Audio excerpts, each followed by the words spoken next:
ዛሬ ላሳያችሁ የፈለኩት ነገር የምንድነው የብስኩት አሰራር ወይም ደግሞ የድሮ ስሙ የጮርናቄ አሰራር ነው ማለት ነው። በቀደም በሰራውት ቪዲዮ አቦካኩን እንድታሳይን ይያላችሁ ለጠየቃችሁ ልጆች ለእናንተ መልስ ነው ማለት ነው። ሁላችሁም ብዙ ነገር አያስፈልግምና ሞክሩት። በመጀመሪያ የምናደርገው ከሁሉም በመጀመሪያ ለሰስ ያለ ውሃ በዚህ ሁለት ዱቄት ስላረኩኝ አንድ ውሃ ለሰስ ያለ ውሃ ተጠቀማለሁ ማለት ነው። እንደምትመለከቱት አንድ ሰፍሬ ካደረኩኝ በኋላ ማለት ነው። ከዛ በመቀጠል የምጠቀመው ምንድነው ውሃውን ካደረኩኝ በኋላ አንድ ኩባያ ውሃ አደረኩኝ። ሁለት ኩባያ ዱቄት ስለሆነ ያቦካሁት አንድ ኩባያ ውሃ አደረኩኝ። ከዛ በኋላ ደግሞ ሁለት ማንኪያ እንደምትመለከቱት ሁለት ማንኪያ እርሾ ተጠቀምኩኝ ማለት ነው። ከዛ በኋላ ሁለት እርሾ ከተጠቀምኩኝ በኋላ ደግሞ የምጠቀመው ምን መሰላችሁ ሶስት ማንኪያ ስኳር ተጠቀማለሁ። እንዲሁም ደግሞ ሁለት ማንኪያ ዘይት ተጠቀማለሁ። እንደምትመለከቱት ሲበቀደም ተከተል በደንብ እንድታዩት ማለት ነው። ሁለት ማንኪያ አደረኩኝ እንደምትመለከቱት ምክንያቱም ውስጡ ለስለስ ትንሽ እንዲልልን ማለት ነው። ከዛ ሶስት ማንኪያ ስኳር ደግሞ ተጠቀምኩኝ ማለት ነው።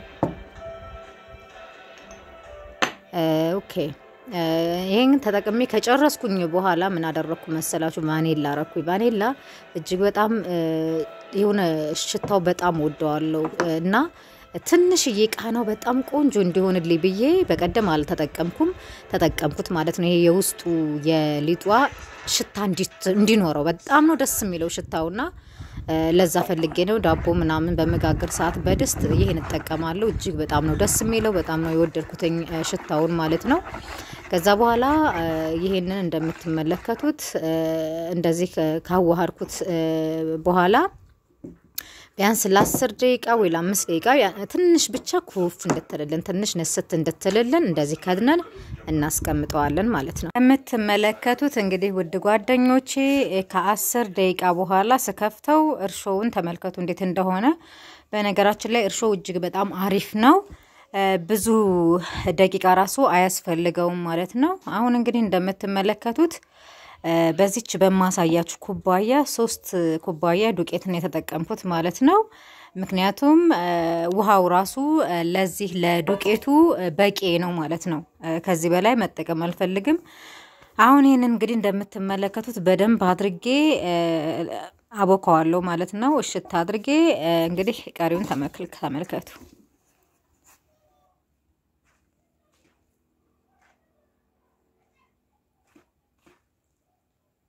ደግሞ ውስጡ እንዲያምር ማለት ነው ከለሩ ደስ እንዲል እንትን ጥቁር አዝሙድ ተጠቀምኩኝ ማለት ነው። አሁን እንግዲህ እንደምትመለከቱት በተቻለኛ ግን በደንብ አድርጌ አዋህጄ በደንብ ለውሰውና በደንብ አቦካዋለሁ ማለት ነው። ተከታተሉኝ።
እንግዲህ እንደምትመለከቱት በደንብ ካሸውት በኋላ ማለት ነው በተቀመጠው ወይም ኩፍ እስኪል ድረስ ሳስቀምጠው እንዳይደርቅብኝ ትንሽዬ ዘይት ላይ በመቀባት አስቀምጠዋለሁ ማለት ነው። የኔ እርሾ በጣም ቶሎ ኩፍ ስለሚያደርግ ከ20 ደቂቃ በላይ ማቆየት አልፈልግም ማለት ነው። ጓደኞቼ ከ20 ደቂቃ በኋላ በዚህ ሁኔታ ላይ ሊጡ በደንብ በመፈልገው መልኩ ኩፍ ብሎልኛል ማለት ነው። ተመልከቱ። ምክንያቱም እርሾአችን በጣም ይወስነዋል። ዳቦም ስንጋግር ምንም አይነት ነገር በመንጋግር ሰዓት ይቅርታ እርሾአችን በጣም ወሳኝነት አለው ማለት ነው።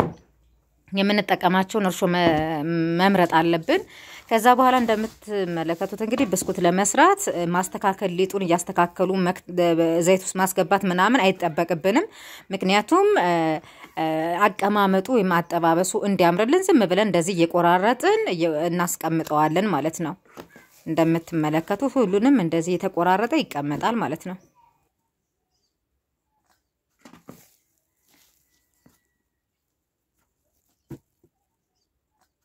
እንደዚህ ያደረግን ካስቀመጥን በኋላ ማለት ነው ዘይቴ እስከሚግልልኝ ድረስ በዚህ መልኩ እንደዚህ መድቤ ካስቀመጥኩት በኋላ ምን አደርጋለሁ መሰላችሁ? ያው እንዳይደርቅብኝ ምኑን ተጠቀማለሁ ፌስታሉን ላው ላይ ክድና አድርጌ ዘይቴ እስከሚግልልኝ እጠብቃለሁ ማለት ነው። አጠባበሱን ደግሞ ተከታተሉኝ፣ ታዩታላችሁ፣ ተወዱታላችሁ።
ውድ ጓደኞቼ እንግዲህ ብስኩቴን ጠብሼ ጨርሻለሁ ማለት ነው። እንግዲህ እንደምታዩት እጅግ በጣም የሚያምር ከለር ሆኖ ወጥቷልኝ ማለት ነው። ጣዕሙ ደግሞ እንግዲህ አሁን ቀምሼ ነግራችኋለሁ ማለት ነው። ምክንያቱም ጣዕሙም ቆንጆ እንደሚሆን በጣም እርግጠኛ ነኝ። ምክንያቱም በቀደም የሰራሁት እጅግ በጣም ይጥም ነበረ። እንደሚጥምና እንደማይጥም ደግሞ አልነገርኳችሁም ነበር። እንግዲህ ከለሩን በጣም ነው የሚያምረው እንደምትመለከቱት። እንዲሁም ደግሞ የብስኩት ቅርጹን በደንብ ይዟል ማለት ነው እንደምታዩት። እንግዲህ ሁላችሁም ብትሞክሩት በጣም ደስ ይላል። በተለይ ልጆች ያላችሁ ሰዎች እንዲሁም ደግሞ ከሻይ ጋር በጣም ደስ ይላልኝ። የሚገርም ነው። በቀደም የሰራሁትን በጣም ይጣፍጥ ነበረ። እና እስኪ እንግዲህ እንደምትመለከቱት ለሁለት ከፍዬ ውስጡን ሳየው በቃ በጣም የበሰለ ነው። እጅግ በጣም ደስ ይላል። እና ከምላችሁ በላይ በጣም አሪፍ ነው ማለት ነው። ያስታውቃል። እንዲሁ አንዳንድ ጊዜ እኮ አይተን እናውቀዋለን የሚጣፍጥና የማይጣፍጥና እንደምታዩት እንግዲህ ውስጡን በደንብ በስሏል። ዘይቱ በደንብ ገብቶ በደንብ አብስሎታል ማለት ነው። እንዲሁም ደግሞ ጣዕሙም በጣም ደስ ይላል፣ ይጥማል ማለት ነው። እንግዲህ ቀምሼዋለሁ። ሁላችሁንም እወዳችኋለሁ። ይሄንን ቪዲዮ ቪዲዮን ሼር አድርጉልኝ፣ ሰብስክራይብ አድርጉልኝ። እንዲሁም ደግሞ ሁላችሁም ይሄንን ብስኩት ሰርታችሁ ብትሞክሩት እጅግ በጣም ደስ ይለኛል። ምክንያቱም ሁላችሁም ይጠቅማችኋል፣ በጣም ደስ ይላልኝና የዛሬው እንግዲህ ስራዬ በጠይቃችሁኝ መሰረት ሰርቼ አሳይቻችኋለሁ ማለት ነው። እወዳችኋለሁ። በሌላ ቪዲዮ እስከምንገናኝ ድረስ ቻው።